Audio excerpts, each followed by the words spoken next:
The press Hindi के साथ हैं आप और मैं हूं शरद।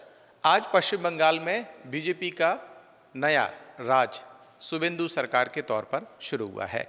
वैसे तो बीजेपी की ये उपलब्धि चुनाव के लिहाज से बड़ी कही जा सकती है, लेकिन इस दौरान जो कुछ मंच पे हुआ उसको लेकर बंगाल से लेकर उत्तर प्रदेश तक चर्चाएं तेज हैं। और वो चर्चाएं इस बात की हैं कि मंच पर सिर्फ दो चेहरे ऐसे थे जो भगवा में थे। आखिरकार इसके राजनीतिक मायने क्या हैं और किस तरीके से शुभेंदु अधिकारी अब अपने राजनीतिक भविष्य को बंगाल में तय करेंगे, जिसका असर उत्तर प्रदेश तक हो सकता है। इस पूरे विषय पर चर्चा करने के लिए हमारे साथ वरिष्ठ पत्रकार और राजनीतिक विश्लेषक केपी सिंह जी मौजूद हैं। सर, मैं आपका बहुत स्वागत करता हूं द प्रेस हिंदी जी, पर। धन्यवाद, नमस्कार। सर, मैं सबसे पहले आपसे ये जानना चाहता हूं कि आज जो कुछ पश्चिम बंगाल में मंच पर दिखा शुभेंदु अधिकारी के शपथ ग्रहण के दौरान में, वैसे तो बीजेपी की सरकार पहली बार बन रही है, पर इस दौरान सबकी नज़रें दो चेहरों पर टिकी थी। एक थी उत्तर प्रदेश के मुख्यमंत्री और दूसरी थी पश्चिम बंगाल के मुख्यमंत्री, और दोनों ही भगवा में थे। देखिए, ये है कि जब एक तो हमें 2014 से शुरुआत करनी पड़ेगी। 2014 में जब मोदी प्रधानमंत्री बने थे, तो भले ही भी गुजरात में उन्होंने किसी भी तरीके से अपनी जड़ें जमाई हो, लेकिन पहले उनका नजरिया ये था कि वो इतने बड़े देश के प्रधानमंत्री बने हैं, तो प्रधानमंत्री के तौर पे जो परंपराएं रही हैं उसी के अनुसार चलें। उन्होंने पाकिस्तान के प्रधानमंत्री को भी, बांग्लादेश के प्रधानमंत्री को भी अपने शपथ ग्रहण समारोह में बुलाया। एक बार जब जो तथाकथित गौरक्षक थे, तो उन्होंने गौरक्षकों ने एक धोखे से कई जगह पे बहुत उत्साही हो गए थे, तो एक जगह पिटाई से कुछ निर्दोष लोगों की मौतें हो गई थी, तो उन्होंने ये भी कह दिया था कि ये गौरक्षक नहीं है, ये तो गुंडे समझ में आते हैं। तो बड़ी बुरी प्रतिक्रिया हुई थी। जो भोपाल की सांसद हैं, उनके महात्मा गांधी को बयान को लेकर उन्होंने कहा कि मैं उनको कभी माफ नहीं कर पाऊंगा। लेकिन उसके बाद में मोदी के रंग बदलते चले गए। अब 2017 के बाद जब योगी मुख्यमंत्री बने, तो वो पहले जो थे, जो शमशान और कब्रिस्तान से उनकी भाषण की शुरुआत होती थी, तो वो ये आक्रामक हिंदू नेता के रूप में उनका मतलब उभारता, और बहुत खुलकर बोलते थे। वो लाग लपेट में कोई बात, सांकेतिक बात नहीं कहते थे। वो जो उन्मादी उनका भाषण होता था, वो सांकेतिक नहीं होता था। अब क्या हुआ कि इसको बड़ी स्वीकृति प्राप्त हुई चुनाव की सफलताओं से। तो पहले जो मोदी के मन में हिचक थी कि पूरे देश के पैमाने पर अगर हम इस तरह से उग्र हिंदुत्व के माध्यम से अपने राजनीतिक विस्तार की कोशिश करेंगे, तो हमको झटका लग सकता है। लेकिन फिर उसके बाद में उनके हौसले बुलंद हो गए, और फिर पूरी भारतीय जनता पार्टी उसी रास्ते पर चल निकली। तो अभी प्रतिस्पर्धा है। जो भाजपा के मुख्यमंत्री हैं, उनके अंदर प्रतिस्पर्धा है। हेमंत विश्व शर्मा कई बार लगता है कि वो योगी से भी आगे निकल जाएंगे। योगी तो और ज्यादा मुखर, और ज्यादा आक्रामक हो गए, उनको कोई नसीहत नहीं दी जा रही है। और उसके बाद में अब ये जो आए हैं, ये योगी और हेमंत विश्व शर्मा से भी आगे निकल जाने की जो शुभेंदु सरकार है, वो कोशिश कर रही है। उन्होंने तो शपथ ग्रहण के पहले भी, जब चुनाव परिणाम आ गए थे, तो उन्होंने कहा था कि ये नारा गलत है कि सबका साथ सबका विकास, जो हमारे साथ उसका विकास। उन्होंने अपनी लाइन साफ कर दी। उन्होंने कहा संविधान कुछ भी कहता रहे, मर्यादाएं कुछ भी कहती रहे, आधुनिक राजनीति के तकाजे कुछ भी कहते रहे। तो अब उस प्रतिस्पर्धा में उस प्रतिस्पर्धा को लगता है कि भारतीय जनता पार्टी के केंद्रीय नेतृत्व का भी खुला समर्थन है। तो इसलिए आज योगी जी तो पहुंचे ही भगवा वस्त्र में। वो तो खैर एक सन्यासी है, तो इसलिए तो वो तो भगवा वस्त्र में हमेशा पहुंचते ही है, शुरुआत से उनकी पहचान भी बन चुकी है। लेकिन जो शुभेंदु सरकार है, वो भी आज भगवा ड्रेस ही ओढ़ के उस शपथ ग्रहण समारोह में पहुंचे। तो एक उन्होंने जब चुनाव परिणाम वाले दिन जो उन्होंने भाषण किया था, फिर उन्होंने कहा कि इजराइल की तरह की नीति अपनाई जानी चाहिए, और डेमोग्राफी चेंज, और जो यहाँ पे उस ढंग के लोग हैं उनको भाग जाना चाहिए पाकिस्तान में, वो बांग्लादेश में, उनको यहाँ रहने की कोई जरूरत नहीं है। तो अब चाहे बांग्लादेश से रिश्ते खराब हों और चाहे कुछ भी हो, अब ये स्पष्ट हो गया कि शुभेंदु सरकार योगी से भी 2 कदम आगे चलेंगे आक्रामक हिंदुत्व के मामले में। और इसमें उनको भारतीय जनता पार्टी का केंद्रीय नेतृत्व भी उनकी उनकी कोई रोका टोकी करने वाला नहीं है। ये इसके राजनीतिक नेतार्थ हैं कि अब उन्होंने इसी कट्टर लाइन अपना ली है जो बहुत उस ढंग के, अब मैं तालिबानी तो कुछ सख्त शब्द हो जाएगा, मैं उस शब्द का इस्तेमाल नहीं करूंगा, लेकिन तमाम सारे जो इस्लामिक राष्ट्र हैं, जो कट्टर इस्लामिक राष्ट्र हैं, लगता है कि इनका रोल मॉडल, इनका आदर्श जो है भारतीय जनता पार्टी के मुख्यमंत्रियों का अब वही है और पश्चिम बंगाल में वही होगा। तो आपको क्या लगता है कि ये जो कुछ हो रहा है, ये भगवा को एक तरीके से जो आपने कहा कि उन्होंने इस तरीके के जो भाषण है उसमें भी कहा कि सबका साथ सबका विकास जो नारा है वो ठीक नहीं है। इसके अलावा उन्होंने ये भी कहा कि जो हिंदू हैं, जो सनातनी हैं, वो हमें वोट दें। तो अब बिल्कुल जो बीच की एक लाइन थी वो लाइन पूरी तरीके से अब ख़त्म हो चुकी है। और जो पोलराइजेशन जिस शब्द का इस्तेमाल किया जाता था कि जो ध्रुवीकरण है वोटों का, अब उस ध्रुवीकरण से आपको नहीं लगता कि अब बीजेपी को कोई परहेज नहीं है कि ध्रुवीकरण अगर हो रहा है वोटों का तो फिर हो जाए उससे? नहीं, वही हमने बताया कि क्या फर्क पड़ता है? हाँ, वो इस बात को मानते कि मुसलमान हमको वोट दें या न दें, लेकिन एक गौर करने वाली बात ये है कि क्या इस ध्रुवीकरण से जो सफलता भारतीय जनता पार्टी को मिल रही है, वो भारतीय जनता पार्टी की सफलता क्या वास्तविक है या उसके अंदर कुछ जो है हथकंडों की सफलता है? क्योंकि बंगाल के चुनाव में कई तथ्य ऐसे हैं जो इस बात को सिद्ध करते हैं कि एक साफ सुथरा वो चुनाव नहीं था। उस चुनाव में अगर उंगलियां उठ रही हैं और जो उंगलियां उठ रही है उसकी सफाई भी नहीं दे पा रहा चुनाव आयोग, बार बार मांग की जा रही है। जैसे उन्होंने अभिषेक बनर्जी ने कहा कि आप हमें 12 बजे से 5 बजे तक के मतदान की फुटेज दे दीजिए। आज डिम्पल यादव ने भी उसी ढंग का कोई बयान दिया है। तो अगर पता चला कि आपके अंदर कोई चोर नहीं है आपके अंदर, तो आपको दे देना चाहिए। आप वीडियोग्राफी कराते क्यों हैं? वीडियोग्राफी इसीलिए तो कराई जाती है कि अगर मतदान में या मतगणना में कोई कहीं से किसी को कोई संदेह है तो हम तो खुले तौर पर रखने को, जब हम साफ सुथरे हैं तो हम उसको संदेह दूर करने के लिए ये हम जो है वो वीडियो फुटेज दिखाने में कोई ऐतराज नहीं होना चाहिए। लेकिन ये कर रहे हैं तो ये स्थिति इस बात को इंगित कर रही है कि भले ही भारतीय जनता पार्टी ये दावा करे कि नहीं, हिंदू तो पूरी तरीके से हमारे साथ में हो गया और इसी को पसंद कर रहा है।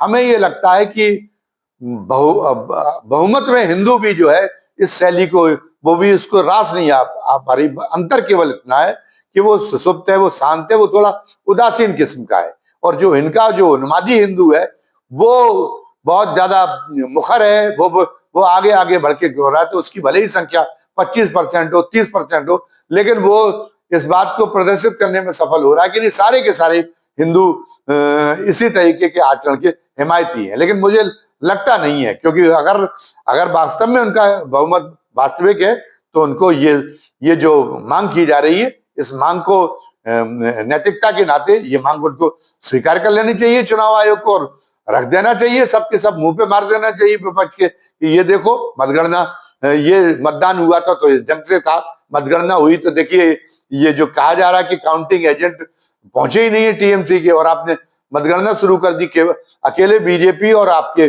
जो सरकारी कर्मचारी हैं उनको छोड़ के कोई था ही नहीं, और आपने जैसा चाहा वैसा कर दिया। हम नहीं कहते कि ये उनके आरोप सही है, लेकिन आप खुद अपने जो उससे प्रदर्शित कर रहे हैं कि नहीं आरोप सही है।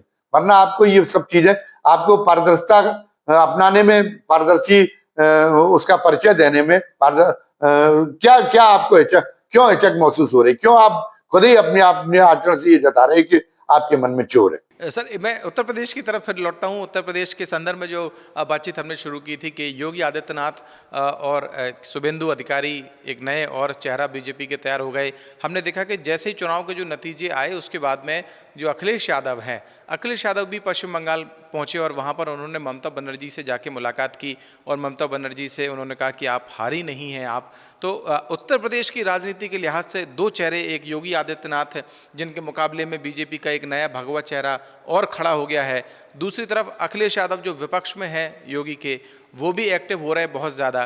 तो इस सक्रियता को आप सर आने वाला जो चुनाव होगा उसमें कैसे देख रहे हैं उत्तर प्रदेश की राजनीति के लिहाज से? देखिए, ये जो परोसा जाता है मीडिया में और सच्चाई, ये दोनों में बहुत अंतर है।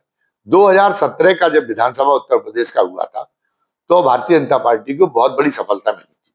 उसकी वजह ये थी कि जो पश्चिमी उत्तर प्रदेश में दंगे हुए थे उसमें निश्चित रूप से उस समय की जो समाजवादी पार्टी सरकार थी, उस समाजवादी पार्टी की सरकार की भूमिका बहुत एक तरफा थी, और जो तुष्टीकरण का आरोप लगाया गया था हिंदुओं के दमन का, उसमें बहुत हद तक सच्चाई का अंश था। तो लोगों ने इस नाते दिया था कि भारतीय जनता पार्टी की जो मोदी के पहले की जो पीढ़ी का जो राष्ट्रीय नेतृत्व था वो बात करता था पार्टी विद डिफरेंस की, वो नीति नैतिकता की बात करता था।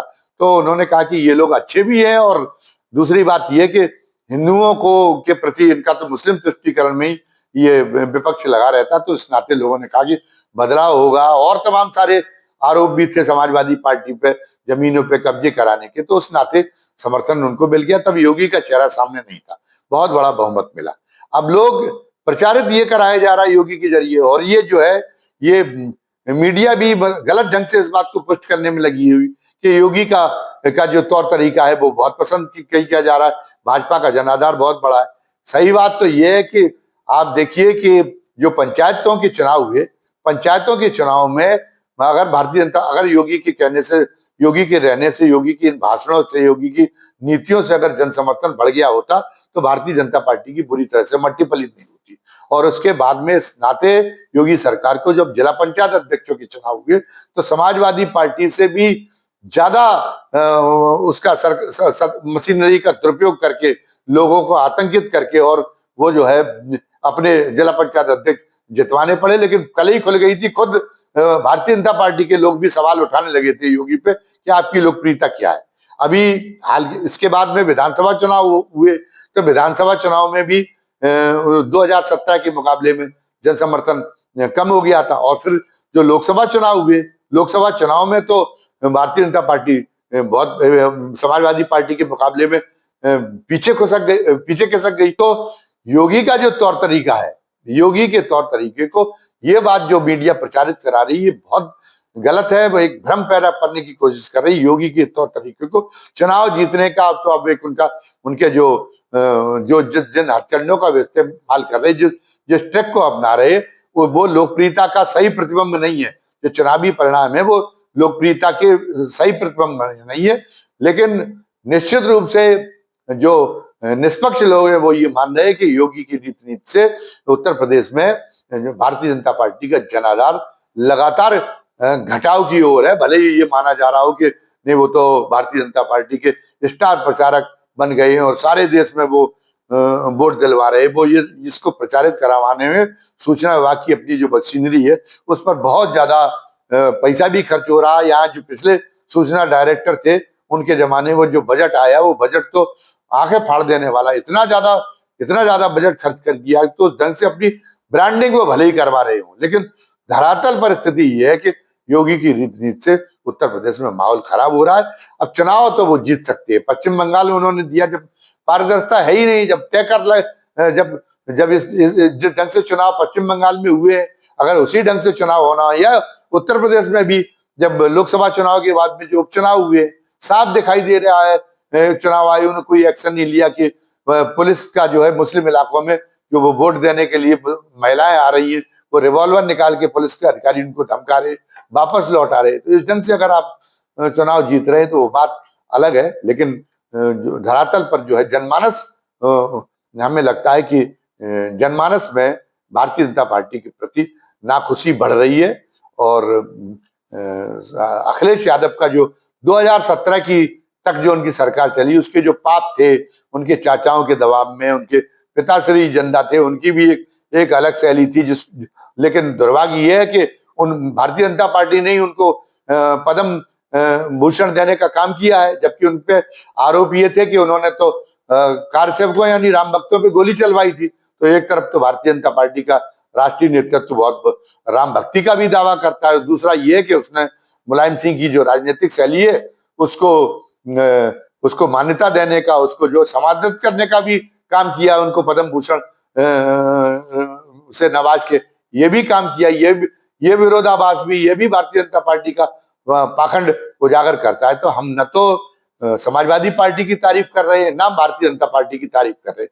लेकिन इस बीच में अपने पिता की तुलना में समाजवादी पार्टी की रीति नीति में अखिलेश ने बहुत जो है बदलाव किया है, और उसको पसंद किया जा रहा है, और योगी की उसको नापसंद किया जा रहा है। जो लखनऊ की महापौर थी, लखनऊ की महापौर ने तो उनका जो है नारी बंधन का जो उनका कार्यक्रम चल रहा था, उसमें उनकी दिवंगत मां तक को आड़े हाथों ले लिया था। लेकिन कोई आक्रोशपूर्ण प्रतिक्रिया अखिलेश ने जाहिर नहीं की, जो समाजवादी पार्टी की शैली थी, बल्कि बहुत विनम्र जो है शब्दों में उनके लिए एक पत्र जारी किया और उनको बहन कह के लखनऊ की महापौर को संबोधित किया। ऐसे ही मतलब उन्होंने जिन्होंने अनुपमा जायसवाल जो पूर्व मंत्री हैं, उन्होंने अखिलेश यादव का पुतला जलाया था इसी महिला आरक्षण को लेके। तो जो पुतला जलाते जलाते वो खुद ही झुलस गई, तो वहां से जो है वहां पे खुद वो बीजेपी के नेताओं से पहले पहुंच गए और उनका कुशल क्षम पूछने के लिए। ये शैली योगी के अंदर, ये इस ढंग की विनम्रता, इस ढंग की शालीनता का बहुत अभाव है। योगी बहुत ज्यादा इस मामले में आक्रामक हो जाते हैं, बहुत ज्यादा उनका जो है, तो ये लोग ये पसंद नहीं कर रहे। तो अखिलेश इस माध्यम से भी लोगों के दिल को जीत रहे। तो अगर चुनाव अगर साफ सुथरा होगा तो हो सकता है कि भारतीय जनता पार्टी को झटका लगे, और बाकी अगर ऐसे ही चुनाव होना है जैसे हो रहा है तो फिर बात ही अलग है, उसके बारे में कुछ कहना ही बेकार है। बहुत शुक्रिया सर, आपने हमें वक्त दिया और इस महत्वपूर्ण चर्चा का हिस्सा बने। निश्चित तौर पर जो बातें आपने कही हैं वो राजनीतिक जो तस्वीर है वो बहुत हद तक साफ करती हैं। हमारे जो दर्शक हैं वो इस वक्त में जो सुन रहे होंगे उनके लिए, तो आपने हमें वक्त दिया, इसके लिए मैं आपका बहुत शुक्रिया अदा करता हूं।